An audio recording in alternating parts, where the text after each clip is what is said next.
Bonjour, bonjour à tous et à toutes. Je vais vous parler aujourd'hui de la multi-scoring board de chez Craft Co, vendue 3 € chez Action. Recto, verso et avec, vous allez pouvoir faire toutes sortes d'enveloppes.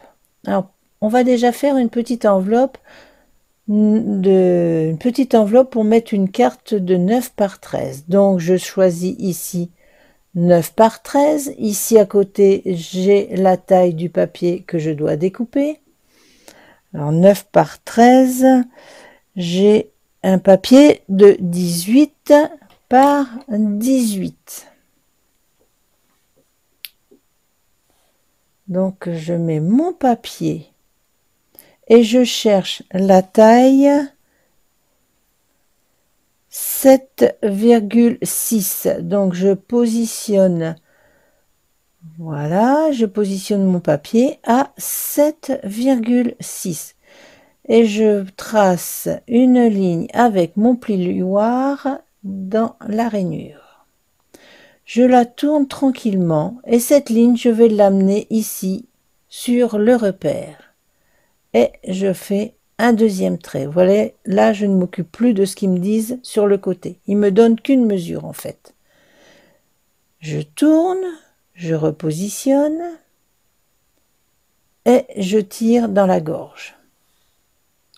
Je tourne, je repositionne et je tire. Voilà. On aperçoit déjà l'enveloppe qui est en train de se fabriquer.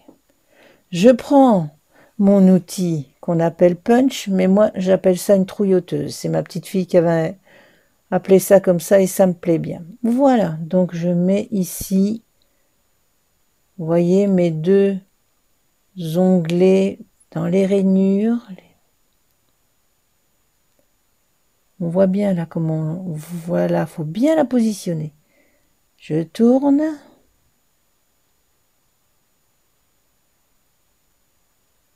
Je retourne.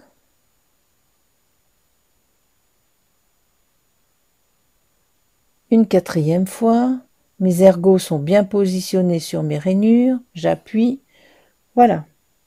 Donc maintenant, il va falloir me faire un petit rond ici pour bien finir l'enveloppe.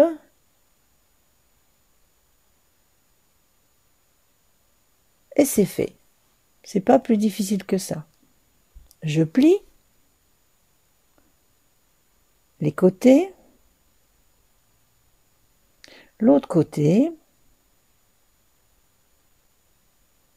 le rabat sur les deux petits côtés et je vais enlever cette pointe avec des ciseaux parce que cette pointe en fait c'est pas très joli. Mais avec ce scoring board, vous allez pouvoir faire autant d'enveloppes que vous aurez besoin et surtout des enveloppes coordonnées. Voilà, un petit peu de colle glue de chez Action. Je ne sais plus comment elle s'appelle, mais elle va bien. Voilà, hop. J'appuie avec mon doigt et avec le plioir pour finir quand j'en ai besoin. Le rabat est terminé. Mon enveloppe est terminée. Vous voyez à quelle vitesse vous allez pouvoir faire des enveloppes. 9,13, je peux glisser ma carte 9,13 dedans. C'est parfait. Maintenant, nous allons faire une enveloppe pour une carte carrée. Alors, ma carte carrée fait 12 par 12. Voilà. Donc, je vérifie dans mon petit tableau. Je vais aller vérifier dans mon petit tableau, en face de la carte 12-12, ce qu'il me faut comme papier. Ils me disent une feuille 20,5 par 20,5. Je prends ma feuille. Je vérifie 20,5, un petit peu moins, mais ça va le faire quand même. 20,5. Et je vois en face le 20,5 qu'il me faut un premier repère à 10,2. Voilà, 10,2. Je vais amener l'angle de mon papier à 10,2.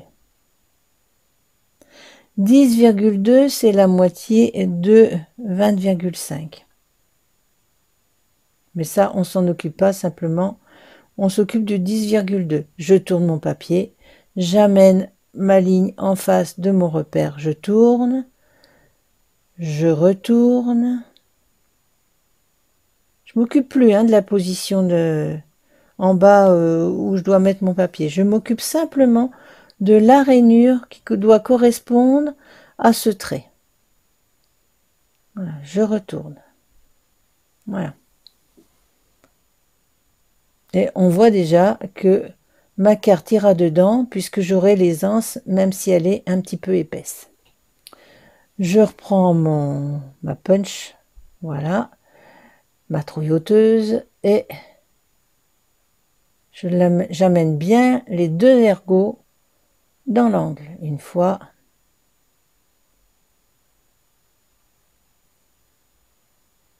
deux fois,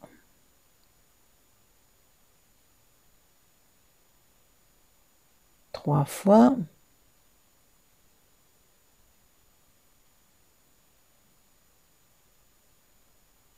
quatre, et l'angle. Alors ça peut être n'importe quel angle puisque mon enveloppe est carrée. Donc, oups, ça a bougé.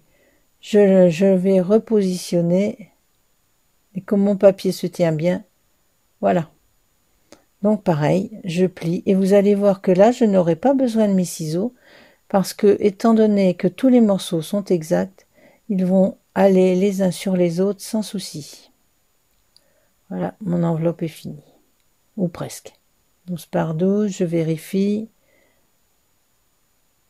Voilà. Quelques points de colle.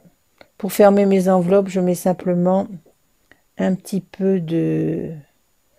une petite bande de double face. Voilà. Je referme. J'appuie. Mon enveloppe ira dedans. Il n'y a pas de problème. Alors maintenant, on va changer. Là, j'ai fait une carte pour des condoléances. Oui, ça, c'est pas la chose drôle, mais on en a besoin. C'est une carte avec un fond fait aux encres. Alors, ma carte, elle fait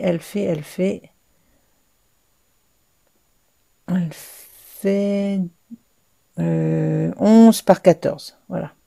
Donc, il me faut un papier, le même papier que la précédente, mais 20 par 5. Alors, vous allez me dire, mais comment on va faire? Eh bien, en face de 11, 14, il me donne 9, 2. C'est plus 10, 2, c'est 9, 2. On va se décaler. Donc, je fais comme ils me disent, je me mets à 9,2. Voilà, 9,2. Il me donne qu'une mesure, hein, vous n'oubliez pas. 9,2. Je me répète, mais quelquefois c'est compliqué. Donc, j'amène le coin de mon papier à 9,2 et je trace. Et vous allez voir que là, je ne vais plus obtenir un carré, mais bien un rectangle. J'amène mon trait sur le repère. Tranquillement, je tire. Voilà, 2.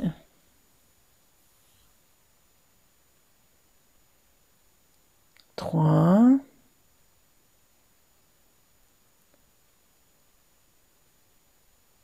4. Voilà. Et voilà, j'aurai bien une enveloppe pour ma carte. Alors, je reprends ma punch.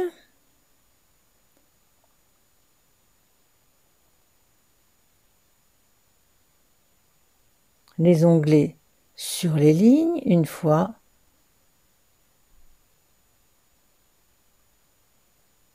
Deux fois. Trois fois. Et 4 fois. Voilà. Je choisis mon grand rabat et je fais un petit coup. Voilà. J'éjecte les petits déchets parce que ça fait pas joli. Je reviendrai vous faire des des vidéos si ça vous plaît pour faire les petits contenants, parce que j'avoue que pour Noël, enfin je sais pas comment ça sera Noël cette année, mais bon, c'est pas grave, autant pas y passer de trop, mais faire des petits ballotins ou même pour offrir des petites choses. Si vous faites des perles, vous pourrez faire des petites boîtes à offrir avec vos perles dedans. C'est magnifique. Bon, voilà, un peu de colle.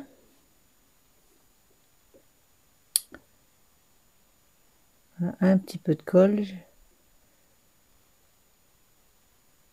Et vous voyez que avec la même dimension de papier, j'ai fait cette fois une enveloppe rectangulaire pour une carte rectangulaire.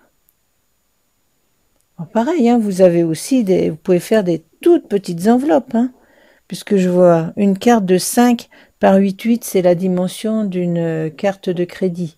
Donc vous allez pouvoir faire, si vous suivez les instructions comme je vous ai montré, faire des toutes petites enveloppes. Voilà, je vous montre aussi la fermeture, comment je fais.